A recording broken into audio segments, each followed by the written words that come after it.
Nous en sommes maintenant rendus à la période de questions et de réponses orales. Et pour ce faire, je cède la parole en question principale à la chef de l'opposition officielle. Merci beaucoup, Madame la Présidente. J'aimerais faire un suivi avec le Premier ministre. Il y a exactement 2 semaines, je lui ai posé une question sur le Centre obstétrique et de gynécologie de la Cité qui a annoncé sa fermeture pour le 30 mars. Il a dit la chose suivante en cette Chambre, on va leur trouver un autre endroit. Depuis 2 semaines, je me suis dit que sûrement lui ou son équipe, il y a quand même plusieurs personnes qui travaillent au bureau du Premier ministre, ou quelqu'un du ministère de la Santé ou quelqu'un de Santé Québec va prendre le téléphone pour rencontrer Dr Picard-Fortin, parce qu'après tout, c'est quand même 1500 suivis de grossesse annuellement à cette clinique et elle dessert quand même 20 à 25 de toutes les grossesses de Québec. C'est quand même assez important, il me semble. Or, hier, Radio-Canada a fait un suivi. Aucune personne n'a contacté la clinique.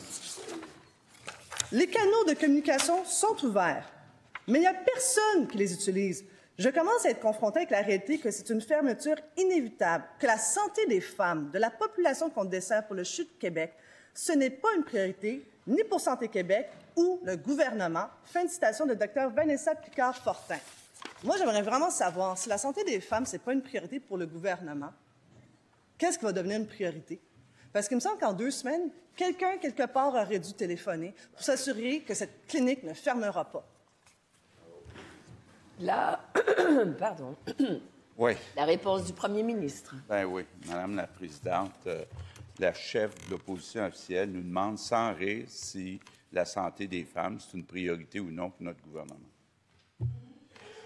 Quand même, là, tu sais, jusqu'où on va descendre au Parti libéral pour poser des questions comme ça. Madame la Présidente, je répète que dans le centre obstétrique à Québec, le bail était terminé. Le ministre de la Santé m'assure qu'on travaille à essayer de trouver un nouvel endroit pour loger la clinique, mais oui, c'est une priorité pour notre gouvernement de bien s'occuper des femmes, en particulier des femmes qui accouchent, donc préparer bien ces femmes durant la grossesse. Donc oui, on s'en occupe. Première complémentaire. Il s'en occupe tellement bien que personne n'a levé le téléphone pendant 2 semaines. C'est drôle, hein? Il trouve toujours de l'argent dans ce gouvernement pour mettre dans des projets informatiques qui dérapent. Hier, là, j'ai posé la question sur CIFAR. Pourquoi qu'en 2022, ils ont dit que ça allait coûter 202 millions, alors que le vrai montant, c'est 1,4 milliard de dollars? Le premier ministre me regardait et dit toujours que je dis n'importe quoi, mais si je peux le soulager, j'ai trouvé le fameux tableau du Conseil du Trésor de 2022 et c'est marqué que le montant autorisé, c'est... Réponse du premier ministre. Bon, vous allez convenir avec moi, Madame la Présidente, qu'on vient de changer de question. On est rendu maintenant sur un projet informatique. Un projet informatique, et je l'ai dit clairement hier, où il y a une apparence d'avoir un problème. L'Autorité des marchés publics est en train de faire une enquête et, encore une fois, le Parti libéral voudrait faire l'enquête à la place des autorités indépendantes. Donc, je pense qu'il faut laisser l'Autorité des marchés publics faire son enquête. On me dit qu'on devrait avoir un rapport bientôt. Donc, je ne pense pas que c'est au Parti libéral du Québec à donner des leçons concernant les contrats qui ont été donnés. Rappelons-nous ce qui est arrivé à la SAC. Deuxième complémentaire. Madame Emmanuelle Huchet, directrice médicale de la clinique L'Agora. Avec l'adoption de la loi 2, il est plus qu'évident que le gouvernement n'a aucune sensibilité pour nos patients les plus vulnérables. Ouais, je suis obligée de donner raison à Mme Huchet. On préfère mettre et garrocher l'argent des Québécois dans des projets informatiques qui ont complètement dérapé. Mais je suis convaincue que les gens aimeraient vraiment comprendre comment se fait-il que le gouvernement a préféré, la veille d'une élection, réduire le montant à 200 millions et non pas 1,4 milliard? La réponse du premier ministre. Bien, Madame la Présidente, vous avez entendu comme moi la chef de l'opposition officielle qui dit que le gouvernement garoche de l'argent. On n'a pas chez nous de Tony Tomassi qui demandait des contributions au Parti libéral en échange de permis de garderie. Je pense qu'on travaille à tous les jours pour l'intérêt commun, puis en particulier pour les femmes du Québec. Troisième complémentaire. Il est tellement féministe, on peut regarder son conseil des ministres qui respecte parfaitement la parité et la zone paritaire. Alors, les gens veulent savoir pourquoi on n'est pas capable de maintenir nos services au Québec en santé. Pourquoi on n'est pas capable de garder l'Agora ouverte? Pourquoi on n'est pas capable de garder un centre d'obstétrique? Parce que le gouvernement gère mal notre argent, parce que le gouvernement met notre argent dans un fonds qui n'arrête pas de finir de se creuser. Et malheureusement, la vérité, c'est qu'ils ne sont pas capables de gérer les... La réponse du premier ministre. Bon, Madame la Présidente, de toute évidence, le Parti libéral est rendu au fond du baril pour trouver des questions. On est rendu sur la parité au Conseil des ministres. Madame la Présidente, moi, je suis très fier d'avoir beaucoup de femmes fortes au Conseil des ministres. Donc, je ne vois pas où s'en va la chef de l'opposition officielle, encore une fois. En question principale, je reconnais maintenant le député de Marquette. Madame la Présidente, plus de 80 médecins gaspésiens de Matapédia à Chandler lancent un cri du cœur à la députée de Bonaventure. Dans la lettre que j'ai obtenue, il dénonce les effets délétères de la loi 2 du ministre de la Santé, une loi imposée sous bâillon qui tape sur les médecins, les menaces de sanctions et les force à atteindre des cibles irréalistes, sans dialogue ni écoute. Ces médecins demandent à leurs députés de choisir son camp, défendre son ministre de la Santé ou défendre sa région. Ils lui disent, et je cite, « Levez-vous, dénoncez cette absurdité » et je ferme les guillemets. Madame la Présidente, la loi 2 met en péril l'accès aux soins pour les patients dans des milieux déjà fragiles, comme la Gaspésie, où chaque médecin compte. Alors, la députée de Bonaventure aurait-elle le courage de voter pour notre motion demandant de suspendre la mauvaise loi 2 et ainsi défendre les patients et les médecins gaspésiens, ou va-t-elle obéir à la ligne de son parti et abandonner ses citoyens? Merci, Mme la Présidente. La réponse du ministre de la Santé. Madame la Présidente, il y a plusieurs éléments à la question, mais je voudrais rassurer les personnes des régions, que ce soit en Gaspésie, que ce soit en Abitibi, dans les régions, par exemple en Outaouais, où c'est plus difficile, que justement, ce que permet la loi 2, et c'est ça qu'on vise, c'est de donner le même service aux patients, aux Québécois de ces régions-là, qui est offert partout au Québec. C'est ça, prendre en charge 100% de la population. Alors, les mesures qui sont mises en place, c'est justement pour être capable que des médecins qui sont, par exemple, dans nos grandes régions de Québec, de Sherbrooke, de pouvoir aider, lorsque c'est possible, d'être capable d'aider dans nos régions. Alors, justement, une des visions importantes, une des missions importantes de la loi 2, c'est d'aller aider dans les régions. Et c'est pour ça qu'il se fait ce qu'on appelle des plans de couverture, autant du côté des omnipraticiens que des spécialistes. Alors, Madame la Présidente, je le répète, on a une vision très claire, c'est de prendre en charge toute la population du Québec. Toute la population du Québec, et ça inclut sûrement nos régions, et c'est ça l'objectif de la loi. Merci beaucoup, Madame la Présidente. Première complémentaire. Et pour ce faire, je reconnais la députée de Robert Baldwin. Merci. Deux médecins du GMF de Bécancour vont démissionner en raison des conditions coercitives de la loi Matraque. Dans sa lettre déchirante adressée au député, Dr Charles Couturier annonce qu'il quittera le GMF qu'il a lui-même bâti, je le cite. C'est un beau château de cartes qui tenait à peine, maintenant en flammes, que notre député local n'est même pas venu visiter avant d'y mettre le feu. Est-ce que le député de Nicolet-Bécancour va avoir le courage de se tenir debout pour ses citoyens et voter pour la suspension de la loi 2? La réponse du ministre de la Santé. Alors, Madame la Présidente, il faut faire une différence en ce moment très claire là, entre la loi 2 et l'application sur les GMF. Soyons très clairs. La loi 2, c'est pour la rémunération des médecins. C'est ça, la loi 2. Ce qu'on discute ici, c'est le programme de GMF qui va être renouvelé à partir du 1er avril 2026. Et les conditions vont être meilleures que celles qu'on a actuellement.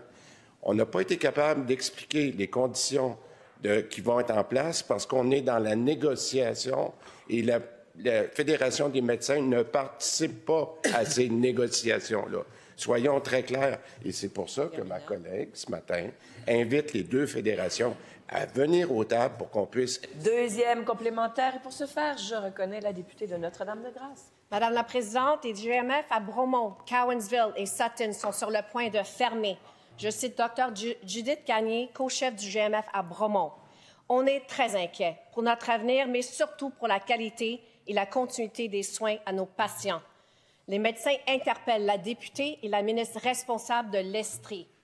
Comme ses collègues, elle a un choix à faire. Va-t-elle défendre ses concitoyens ou va-t-elle défendre cette mauvaise loi 2? La réponse du ministre de la Santé. Alors, encore une fois, Madame la Présidente, je veux faire une différence entre la loi 2 et la question des GMF. Le programme des GMF qui va être renouvelé au 1er avril 2026 ne tient pas compte de ça du tout.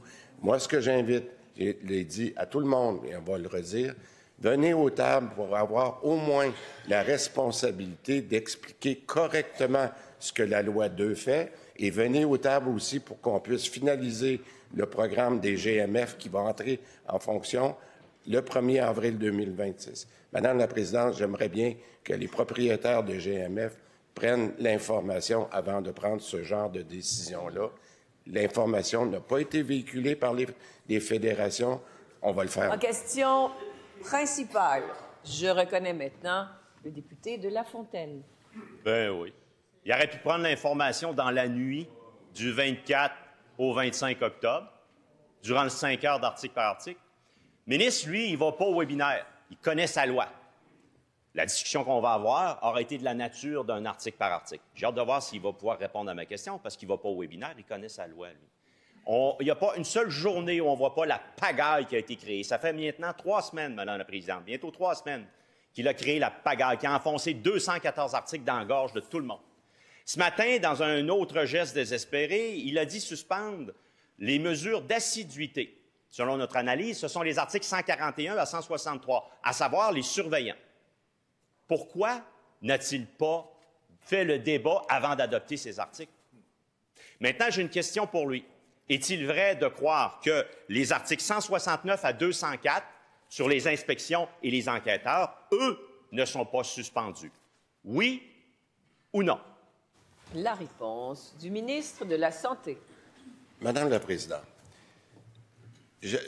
j'apprécie votre patience, puis je vais recommencer encore une fois.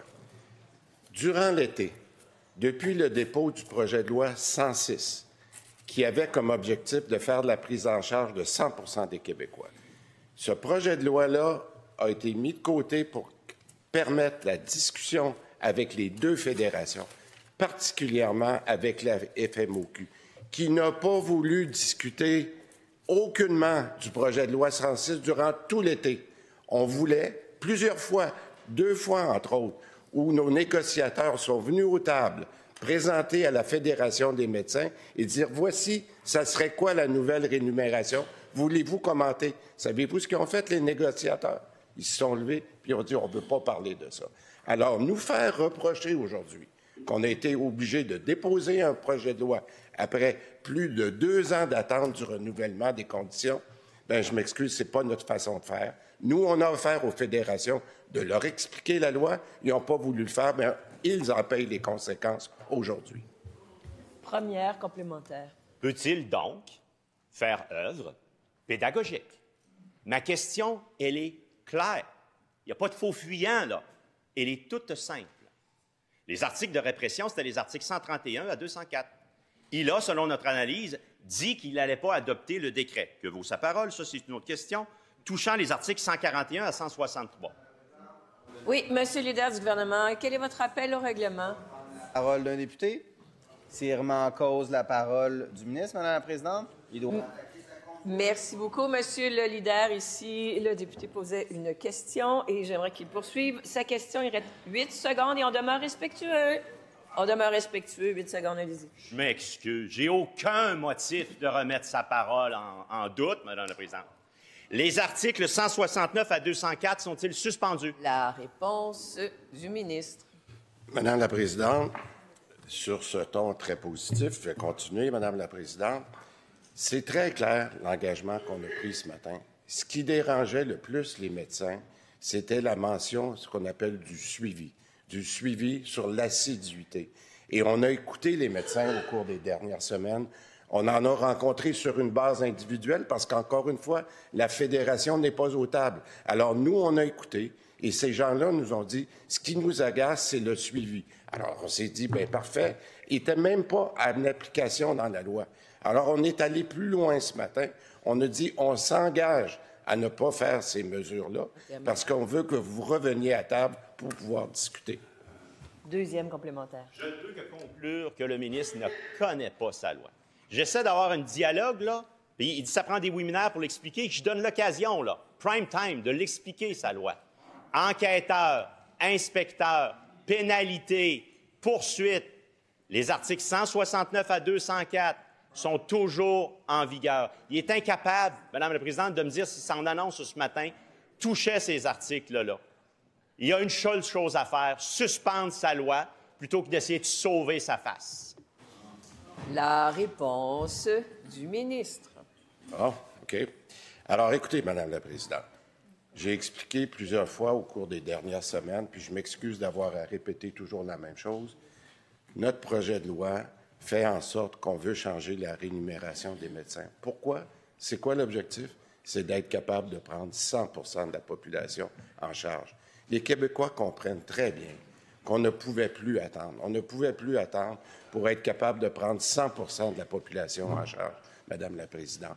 Que le Parti libéral n'aime pas ça, c'est leur problème. Nous, on ne reculera pas. On a dit qu'on était là pour faire ces changements-là qui sont difficiles. Madame la Présidente, je pense qu'il faut comprendre qu'on est très différent du Parti libéral. Puis on va livrer la... En question principale, je reconnais maintenant le député de Pontiac. Madame la Présidente, j'aimerais ça qu'on soit clair avec les Québécois qui travaillent dans l'industrie forestière parce que le gouvernement a passé la semaine à dire une chose et son contraire. Le premier ministre prédit qu'on va perdre 30 000 emplois dans le secteur forestier, mais le ministre du Développement économique dit, et je le cite, « Il n'est pas question de perdre 30 000 emplois. » Deux versions complètement, diamétralement opposées. Mais ce n'est pas tout. De son côté, le ministre des Forêts dit « Jamais on va laisser tomber l'industrie forestière et ses travailleurs. » Mais de l'autre côté, le premier ministre, il ne les a pas juste laissés tomber, il les voit déjà en requalification, il les voit déjà travailler chez Hydro-Québec.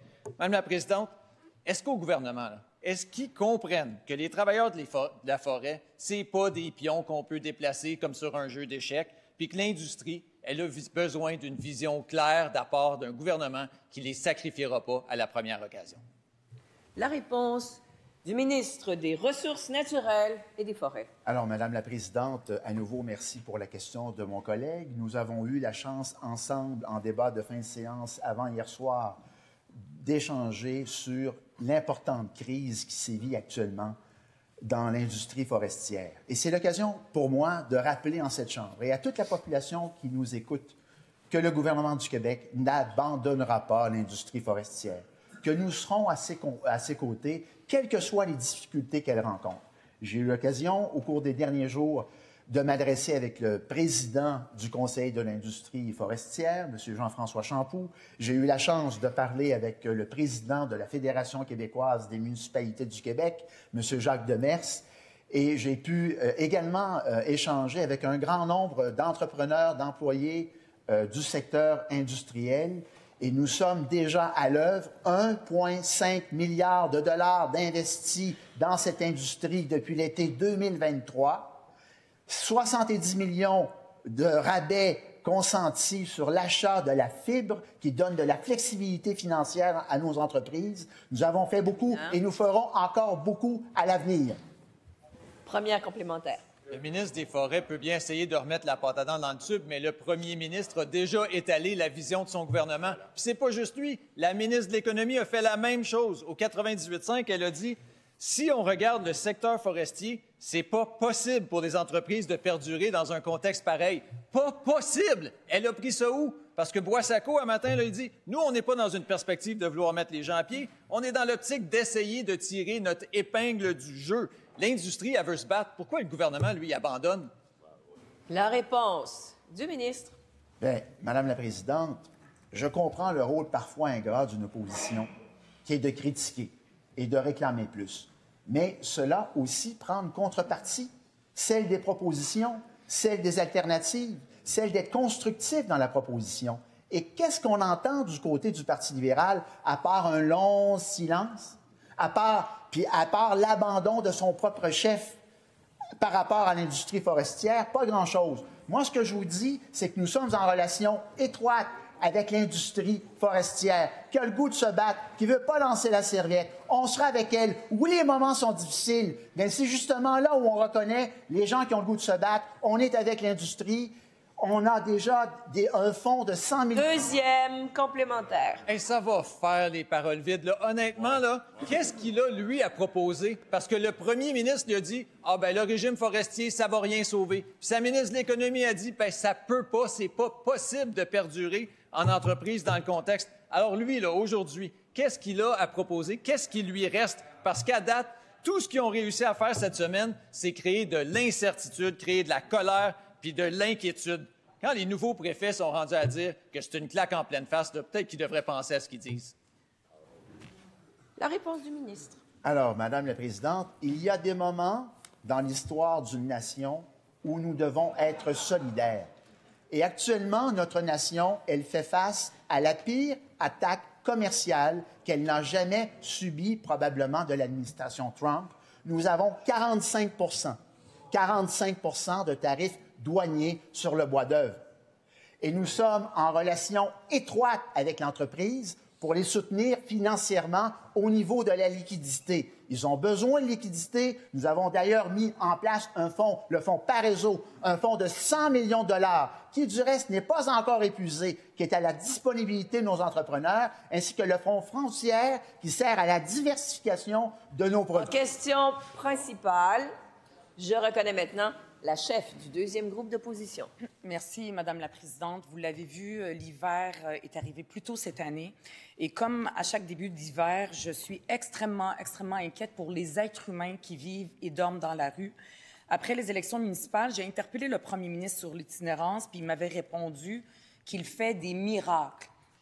Hier, la nouvelle mairesse de Montréal a lancé un vrai cri du cœur devant l'urgence de la situation des personnes qui n'ont pas de logement à cause de la crise. Elle ne demande pas de miracle, elle. Elle demande d'avoir les moyens pour agir face à l'urgence de la situation de la crise, de l'itinérance. Elle a dit qu'elle a ajouté 140, 150 places de plus dans les haltes chaleur, mais elle reconnaît que ce n'est pas suffisant. La mairesse veut exercer un leadership fort pour agir sur la crise de l'itinérance, mais elle manque de moyens, elle manque de ressources. Elle veut mobiliser tous les acteurs, y compris les CIUS et le gouvernement du Québec. Est-ce que le premier ministre sera au rendez-vous? Est-ce qu'il accepte de répondre à l'appel de Mme Soraya Ferrada-Martinez en lui donnant les moyens et les ressources pour agir rapidement et urgemment sur la crise de l'itinérance à Montréal? La réponse du premier ministre. Oui, Madame la Présidente, il y a plusieurs causes à la crise de l'itinérance qu'on vit actuellement. Entre autres, une augmentation, une explosion, je dirais, de problèmes de santé mentale depuis la pandémie. Évidemment aussi le manque de logements à prix abordable. Et depuis qu'on est au pouvoir, on a doublé le nombre de places pour les itinérants à Montréal. J'ai eu l'occasion de parler avec la nouvelle mairesse de Montréal qui souhaite travailler davantage en collaboration avec le gouvernement. Il y a une responsabilité aussi qui revient à la Ville de Montréal dans ce problème. Madame la Présidente, on a investi plus d'1 milliard depuis seulement 4 ans dans l'itinérance et on va continuer de suivre le dossier. Mais entre autres, construire des logements, ça prend un certain temps. Donc, on travaille très fort, on en a fait beaucoup, mais la demande explose. On a, entre autres, un enjeu avec les demandeurs d'asile. 180 000 demandeurs d'asile. La moitié des demandeurs d'asile qui arrivent au Canada arrivent à Montréal. Donc, Madame la Présidente, on doit aussi avoir un support du gouvernement fédéral. Puis, la moitié des demandeurs d'asile ne sont pas des vrais demandeurs d'asile. Ça prend 3 ans au gouvernement fédéral pour être capable d'évaluer chaque dossier. Il faut réduire ça. Première complémentaire. 80% d'approbation. Madame la Présidente, 80%. Que répond le premier ministre à la mairesse? Même pas à moi. Elle lui pose, elle lui demande d'avoir les ressources, les moyens pour agir. Elle fait ce qu'elle peut, mais elle n'a pas de ressources. Même les organismes communautaires, cet hiver, ont dû couper du monde alors qu'on est en pleine crise humanitaire de l'itinérance parce qu'ils n'ont pas les moyens, ils n'ont pas de ressources. Ce que j'ai entendu le premier ministre me dire, c'est de me parler du passé, de me parler des causes de l'itinérance. J'ai entendu aucun engagement. Est-ce qu'il va exercer lui aussi un leadership en itinérance? La réponse du premier ministre. Bien, Madame la Présidente, j'étais en train de dire, on a actuellement 180 000 demandeurs d'asile. Il y a des pays comme la France où ça prend 3 mois à évaluer un dossier. Le gouvernement fédéral, ça lui prend 3 ans. 3 ans avant de décider si c'est vrai que c'est un demandeur d'asile ou non. Puis on sait, de façon historique, que la moitié ne sont pas des vrais demandeurs d'asile. Donc, Madame la Présidente, je comprends que la chef de Québec solidaire voudrait accueillir tout le monde, mais à un moment donné, on a une capacité d'accueil à respecter. Deuxième complémentaire. Dans la réponse du premier ministre, je n'ai pas entendu le mot itinérance une seule fois. J'ai entendu plein de choses, mais pas itinérance. Là, maintenant, ce que je pose comme question, c'est la question de la mairesse, Mme Soraya, qui interpelle le gouvernement, qui veut interpeller tous les acteurs face à la situation urgente. C'est une vraie crise. Peut-être que le premier ministre ne s'intéresse pas beaucoup à Montréal, mais la mairesse lui demande sa collaboration pour travailler avec lui pour contrer la crise. Qu'est-ce qu'il va faire sur l'itinérance? La réponse du premier ministre. Oui.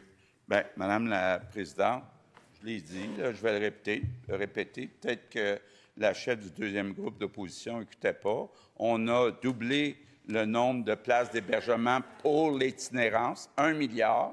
On a doublé le budget pour les organismes communautaires, dont plusieurs s'occupent d'itinérance. Ça, c'est une autre augmentation d'1 milliard. Madame la Présidente, à un moment donné, il serait peut-être temps que Québec solidaire nous supporte et dise on a dépassé notre capacité d'accueil. Je sais qu'ils sont contre ça, ils nous accusent de tous les maux, mais à un moment donné, il faut être réaliste. En question principale, je reconnais maintenant le député de Saint-Henri-Sainte-Anne. Madame la Présidente, vendredi dernier, par l'entremise de Patrick Lagacé dans la presse, le Québec tout entier découvrait l'histoire crève-cœur de Manu, un enfant de la DPJ qui vit maintenant dans la rue depuis bientôt 5 ans. Manu, je l'ai rencontré sur le terrain en faisant justement le tour de ses ressources en itinérance pour écouter les gens. Puis c'est là que Manu m'a raconté son histoire et comment trop d'obstacles l'empêchent de s'en sortir. Quand tu ne sais pas où tu vas dormir le soir, quand tu ne sais pas si tu vas manger demain, bien, mettre la main sur tes 2 derniers avis de cotisation d'impôt, c'est un méchant défi. Mais sans ça, c'est impossible pour Manu d'accéder à une place en HLM pour commencer à s'en sortir. Pourtant, comme prestataire d'aide sociale, c'est évident qu'il devrait y avoir accès. Ma question est pour la ministre de l'Habitation, mais aussi pour la ministre des Services sociaux. Accepte-t-elle qu'on travaille ensemble pour sortir Manu de l'hiver, pour qu'il ne passe pas un 6e hiver au froid? Accepte-t-elle mon invitation? La réponse de la ministre responsable de l'Habitation. Merci, Madame la Présidente. Moi, j'ai lu avec intérêt cet article-là la semaine passée, la hausse de l'itinérance qu'on connaît en ce moment. Je sais très clair, là, ça va être ma priorité. L'idée, c'est pas de compliquer la vie de l'itinérance, mais vraiment de les aider. Puis, je vais être très claire ce matin. Là, je vais m'adresser aux offices municipaux.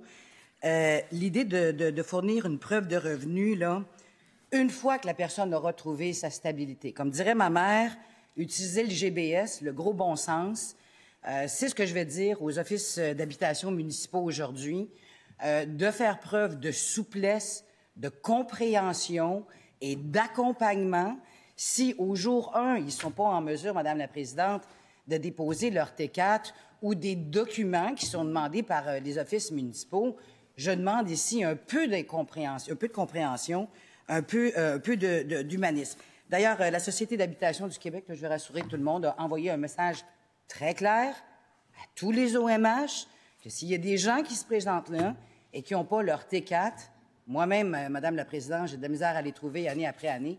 On va demander donc à ces gens-là d'avoir beaucoup de souplesse, Madame la Présidente. Première complémentaire. Merci, Madame la Présidente. Je remercie vraiment la ministre pour son écoute et son ouverture. Je sens qu'ensemble, dans ce dossier-là, on avait travaillé aussi avec l'ex-ministre de l'Habitation. Je sens qu'on peut faire quand même des petits pas qui peuvent faire une différence. À chaque proposition qu'on met de l'avant, qui est adopté de l'autre côté, on se permet de régler lentement mais sûrement certains volets de la crise de l'itinérance. Alors, j'aurai d'autres propositions, évidemment.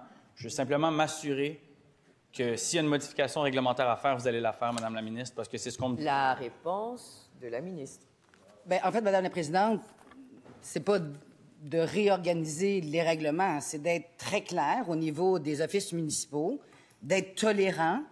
Quand il y a des cas comme ceux de Manu qui se présentent chez eux, bien, d'avoir une tolérance. Nous, ce qu'on veut, c'est réintégrer ces gens-là au logement. Ce n'est pas de les laisser dans la rue. Alors, on demande cette grande flexibilité-là. Puis, augmenter l'offre, évidemment, c'est l'objectif final. Puis, je veux saluer mon ex-collègue député de Taillon qui, quand même, avait mis 280 millions de dollars, Madame la présidente, là, pour accompagner là, et faire en sorte que les gens en situation d'itinérance ou sur le point de tomber dans l'itinérance peuvent avoir accès facilement à des ressources et à du logement. Deuxième complémentaire. Madame la présidente, si la ministre accepterait, si c'est possible de déposer la directive qu'elle a envoyée aux offices d'habitation, ça va nous permettre à nous de faire le relais sur le terrain, d'être certains que ces situations-là, comme celle de Manu, comme celle de véhiculé, parce qu'il n'est pas tout seul, d'être certain que ça n'arrive plus, puis que quand on a des problématiques comme ça, en comté, partout au Québec, là, partout les députés ici, qu'on puisse se référer à la directive. Si elle peut la déposer ici ou qu'elle nous l'envoie, je pense que tout le monde pourrait être gagnant-gagnante de cette information. Et la réponse de la ministre responsable des services sociaux. Oui, Madame la présidente, très sensible à la situation que Manu vit et que des dizaines, des centaines de jeunes, lorsqu'ils quittent les centres jeunesse, se retrouvent à la vie adulte. On travaille actuellement à des projets pour les accompagner concrètement. Puis effectivement, ma collègue de l'habitation l'a mentionné, ça passe par du logement et de l'accompagnement. J'ai eu l'occasion d'inaugurer il y a quelques semaines un projet extraordinaire ici à Québec qu'on appelle le Zénith, qui est vraiment ça, c'est du logement abordable avec un accompagnement des centres jeunesse, avec la possibilité de poursuivre leurs études, de trouver un emploi. Ce sont des milieux comme ça qu'il faut construire au Québec pour aider nos jeunes, Madame la présidente, qui sortent des... En question principale, je reconnais maintenant le député d'Arthabasca. Merci, Madame la présidente. Cette semaine, le commissaire à la langue française a présenté un portrait inquiétant de l'intégration au Québec. Je ne sais pas si le ministre responsable saisit bien l'ampleur des chiffres qui sont présentés. Je donne deux exemples. À Longueuil, en 2004, il y avait en moyenne 81 des élèves des écoles primaires qui étaient de troisième génération ou plus. En 2024, c'est passé à 46 On sort de la région de Montréal. À Québec, Sainte-Foy, Sillery, Cap-Rouge, on était à 85 on est passé à 51 Il y a un enjeu de mixité sur le terrain, puis c'est inquiétant pour la protection du français et la protection de notre culture. En fait, on est en train de franchir un point de bascule à Montréal, à Québec, à Gatineau en matière d'intégration, en raison des décisions du gouvernement fédéral, mais aussi en raison de ce gouvernement, des décisions de ce gouvernement. Donc, moi, ma question, Madame la présidente, c'est est-ce que le ministre assume les responsabilités de ce gouvernement dans le bouleversement démographique qu'on est en train de vivre? La réponse du ministre de l'Immigration, de la Francisation et de l'Intégration. Merci, Madame la présidente. Je remercie le collègue pour sa question qui touche la question de l'immigration, de l'intégration, de la langue française, du vivre ensemble. Le commissaire à la langue française, en réalité, fait la même lecture que la lecture que le gouvernement a faite de la situation.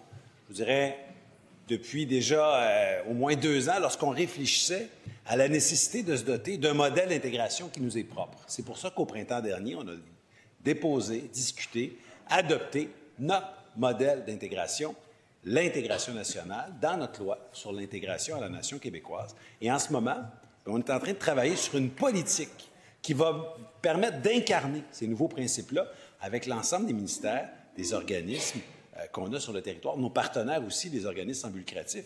Et on va dans cette direction-là. Je pense qu'on s'entend, mon collègue et moi, comme on s'entend avec la vision du commissaire à la langue française, la nécessité de s'assurer que les gens qui arrivent ici puissent s'intégrer à la nation québécoise, apprendre la langue, oui, mais pas seulement. S'intégrer à la nation, c'est aussi partager notre culture commune. Et pour faire ça, mais oui, il faut de la diversité, évidemment, mais il faut de la mixité. Il faut que les gens qui arrivent puissent connaître et rencontrer des Québécois d'origine. On va travailler dans cette direction-là. Première complémentaire. Madame la Présidente, j'entends bien le ministre, mais il y a les chiffres. Les chiffres sont importants. Moi, je me souviens du premier ministre en 2022 qui demandait un mandat fort à la population pour aller chercher tous les pouvoirs en immigration à Ottawa. Il parlait de la survie de la nation québécoise, disait que c'est pour éviter la louisianisation. Ce sont ses mots. Est-ce qu'on réalise dans ce gouvernement, est-ce que le ministre réalise qu'il est passé le temps de quémander des pouvoirs à Ottawa, puis que là, il faut agir concrètement parce qu'il y a quelque chose qui se passe sur le terrain? La réponse du ministre. Président, j'adore la posture de mon collègue, puisque, pour une fois, le Parti québécois, on ne se pose pas en victime d'Ottawa, mais on dit on est des nationalistes. Agissons. C'est ce que nous avons fait. Dans les dernières années, la régionalisation est passée de 19 à 33 Auparavant, les gens s'installaient exclusivement dans le Grand Montréal. Maintenant, de plus en plus, on l'a réussi. Mais on veut donner un coup de barre beaucoup plus fort que ça. La semaine dernière, on a annoncé une politique d'immigration où on réduit les seuils de 60 000 à 45 000, une réduction de 25 mais surtout, on prend réellement le virage de la régionalisation. Plutôt que d'accueillir des gens à Montréal, essayer de les convaincre de déménager en région, on va les accueillir en région et les intégrer en région. Deuxième complémentaire. Je comprends les intentions du ministre, Madame la Présidente, mais ça ne fonctionne pas. Il y a une absence de mixité sur le terrain. Il y a un renversement démographique. En fait, on est en train de franchir un point de bascule à Montréal, à Québec, à Gatineau. Visiblement, le plan A ne fonctionne pas. Moi, ce que je demande au ministre, c'est est-ce qu'il y a un plan B? La réponse du ministre. Madame la Présidente, ce que nous faisons fonctionne. On a augmenté de 19 à 33 le nombre d'immigrants, la proportion d'immigrants qui s'installent à l'extérieur de Montréal. Et on a dit, savez-vous quoi, on va faire plus. On va réellement changer notre perspective. On va s'assurer que les gens arrivent, non seulement n'arrivent pas à Montréal et qu'ils déménagent, on va les installer en région. Donc, je suis d'accord avec le collègue pour ne pas faire dans les 10 prochaines années ce qu'on a fait dans les 10, dans les 20, dans les 30 dernières années. Nous sommes engagés dans cette même direction pour réussir l'intégration à la nation québécoise. Je comprends que je vais devoir compter sur la collaboration de mon collègue. Et en question principale, je reconnais maintenant le député de Tachereau. Madame la Présidente, le premier ministre, souvent, aime répondre à nos questions sur le coût de la vie en disant que le revenu disponible augmente au Québec. C'est vrai, mais en même temps, ce n'est pas vrai pour tout le monde. J'ai le graphique ici qui illustre très bien, de façon claire, que l'ampleur du fossé s'est creusée pendant la pandémie. Donc, en 2020 et 2024, le 20 le plus riche, le quintile le plus riche au Québec, a vu son revenu disponible augmenter de 50 Celui du quintile le plus pauvre au Québec, ses revenus ont diminué de 2 Alors, le constat est clair. Sous la CAQ, les riches se sont enrichis, les pauvres se sont appauvris. Et ça, c'est le revenu disponible, là. Donc, ça, c'est ce que le monde a dans ses poches après les impôts et après les différents versements. Ça ne tient pas compte non plus de tout ce qui coûte de plus en plus cher. L'habitation, le transport et le logement. Alors, je pose la question, pour qui travaille la CAQ? Pour les plus riches ou pour l'ensemble de la population, dont une grande partie s'appauvrissent à cause de ces mauvaises La réponse du ministre des Finances. Oui, Madame la Présidente. Bien, les statistiques sont claires. Lorsqu'on regarde l'ensemble du Canada, c'est le Québec qui a le mieux protégé le pouvoir d'achat. Alors ça, c'est une donnée, puis oui, c'est une moyenne. Alors, ce que le député dit, c'est que autour d'une moyenne, il y a une distribution, puis il y en a qui font mieux que la moyenne, puis il y en a qui font moins bien que la moyenne. Alors, on reconnaît ça, et puis c'est pour ça, par exemple, que l'aide financière de dernier recours a été bonifiée. C'est pour ça que le 2 000 $ pour les aînés de plus de 70 ans, nous avons choisi spécifiquement de l'accorder aux aînés à faible revenu. Mais il y a eu d'autres mesures. L'allocation familiale, par exemple, l'allocation famille qui a été bonifiée, les lunettes qui ont été un nouveau programme. Alors, bref, on travaille pour l'ensemble des Québécois et je pense que la moyenne, ce qu'elle dit, c'est que dans l'ensemble, on fait du bon travail et puis, bien sûr, il y a des gestes supplémentaires qui doivent être faits pour ceux qui sont à plus faible revenu. Première complémentaire. Je suis content que le ministre reconnaisse qu'on parle ici d'une moyenne, effectivement. La moyenne montre pas ce que les plus pauvres de notre société, les 20 les plus pauvres de la société québécoise, vivent une diminution de leur revenu disponible de 2 alors que celui du 20 le plus riche a augmenté de 50 C'est quand même important. Puis le revenu disponible, je tiens à le rappeler, hein, c'est après impôt et après versement et après subvention pour les lunettes. Alors, pour qui travaille ce gouvernement-là? Est-ce que c'est pour cette colonne-là ou celle-là? La réponse du monsieur le leader du gouvernement. Voulez-vous répondre ou c'est un rappel au règlement? Si c'est un rappel, lequel? Le dépôt du tableau, s'il vous plaît. Alors, consentement pour le dépôt? Consentement? Alors, moi, j'aimerais avoir la réponse du ministre. Oui, ça me fait plaisir, Mme la Présidente. Alors, ce que le député décrit, c'est un phénomène qui est mondial parce que les actifs boursiers ont augmenté et les actifs immobiliers aussi. Alors, ce n'est pas une particularité au Québec, là. On vit dans une économie mondiale. Le Québec est une économie ouverte, dynamique, et puis il y a une évolution où, effectivement, les écarts de richesse s'élargissent, mais c'est au Québec qu'au Canada, on fait le mieux. Alors, on travaille dans un contexte difficile. On a des mesures spécifiques. Je rappelle l'aide financière de dernier recours et le 2 000 $ aux aînés à faible revenu. Deuxième complémentaire. Oui, je pense qu'on peut faire mieux, hein, parce qu'une diminution de revenus pour le 20 % le plus pauvre au Québec, on peut certainement faire mieux. Il y a de l'inspiration ici, le Collectif pour un Québec sans pauvreté, qui a déposé un manifeste il n'y a pas longtemps. Il y a des pistes intéressantes, notamment augmenter l'aide sociale, augmenter le salaire minimum pour sortir de la pauvreté, même quand on travaille à temps plein, construire davantage de logements sociaux, adopter une loi cadre sur le droit à l'alimentation. Est-ce que la ministre responsable de la solidarité sociale peut s'intéresser à ce qui a été déposé par le collectif pour un Québec sans pauvreté et peut-être changer la réponse du ministre. Chut. La réponse du ministre des Finances. Écoutez, le député, il aurait le monopole des lectures à gauche. Alors, la justice sociale n'appartient pas seulement à Québec solidaire, Mme la Présidente. On est conscient de ça. Vous avez énuméré quoi, là? Bonifier l'aide sociale? On l'a fait. Vous avez parlé d'augmenter le salaire minimum? On l'a fait. Et puis, on va continuer de travailler pour l'ensemble des Québécois. Je le répète, une mesure extrêmement progressiste qui est très coûteuse, qu'on a choisi volontairement, 2 000 $ pour les aînés à faible revenu, qu'on a promis en 2022 et qu'on a livré. Alors, on continue de travailler pour l'ensemble des Québécois. Et si vous avez d'excellentes suggestions, je vous invite à nous les communiquer. Ça va nous faire plaisir de les lire. Et je vous rappelle, Monsieur le ministre, que vous vous adressez à la présidente. On ne se parle pas directement comme ça. En question principale, je reconnais la députée de Westmount-Saint-Louis.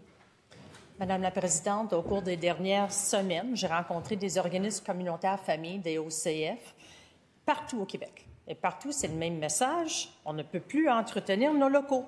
Les OCF accueillent les parents en détresse, les tout-petits, des bébés. Ce sont des milieux de vie essentiels. Depuis le 1er avril, le Conseil du Trésor refuse de reconnaître toute dépense d'entretien immobilier dans les finances de base des OCF. Si une toilette brise chez vous, si la toiture coule, vous allez le réparer. Mais dans une maison de la famille, le gouvernement leur dit « Vos réparations ne seront pas remboursées ». Ce gouvernement leur coupe littéralement le droit de maintenir les espaces afin qu'ils demeurent sains et sécuritaires. Pourquoi la ministre de la Famille, elle, laisse les maisons de la famille se dégrader? Et quand le gouvernement va-t-il leur donner le droit de faire les réparations essentielles? La réponse de la ministre de la Famille. Merci, Madame la Présidente. Je veux vous dire, Madame la Présidente, que j'ai rencontré plusieurs organismes, justement, qui sont des OCF. J'étais avec eux au début de la semaine aussi. J'entends bien leurs préoccupations. Je veux rappeler que notre gouvernement a grandement bonifié aussi le soutien financier à la mission qu'on donne à ces organismes-là. Vous savez, on a augmenté dans l'espace d'environ 5 ans de 86 % le financement qu'on donnait à ces organismes-là. Je reconnais et on reconnaît très bien leur apport dans nos milieux auprès de nos familles, qu'ils outillent les gens. Alors, on est passé d'un financement moyen d'environ 80 000 $ à autour de 182 000 $ pour ces organismes-là. Alors, j'entends leurs préoccupations. On est en train de voir des pistes de solutions pour pouvoir les soutenir dans leurs besoins. Madame la Présidente, je les ai rencontrés. Je vais continuer d'avoir des discussions avec eux. Puis on va essayer de voir comment on peut arriver à une voie de passage à ce niveau-là. Merci. Première complémentaire? Non, en principal. En principal. Madame la Présidente, je trouve la réponse particulière parce que pour corriger cette lacune, la Fédération québécoise des organismes communautaires familles, eux, ils ont rencontré l'ancienne ministre de la Famille, la ministre actuelle. Ils sont même allés à la rencontre de la ministre responsable de l'Action communautaire. 3 ministres, silence radio. Les OCF, ils n'ont pas les moyens pour réparer. Quand ça pète, les conséquences sont bien réelles sur le terrain. Les salles sont fermées, les ateliers sont annulés, les haltes de garderie sont fermées, les parents sont refusés parce que le gouvernement interdit les réparations de base. La CAQ fait encore un mauvais choix politique parce qu'ils ne savent pas comment gérer notre argent et y gaspillent. Quand est-ce que la ministre va corriger son erreur? Quand est-ce qu'elle va aller à la défense de son réseau et permettre aux OCF de continuer à faire l'entretien de leurs bâtiments? La réponse de la ministre de la Famille. Merci beaucoup, Madame la Présidente. Je vous ai parlé de l'augmentation substantielle qu'on a fait durant les dernières années de financement à la mission.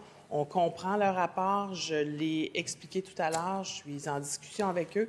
Puis je regarde une voie de passage pour pouvoir adresser cet enjeu-là. Merci. Alors, cela met fin à cette période de questions et de réponses orales.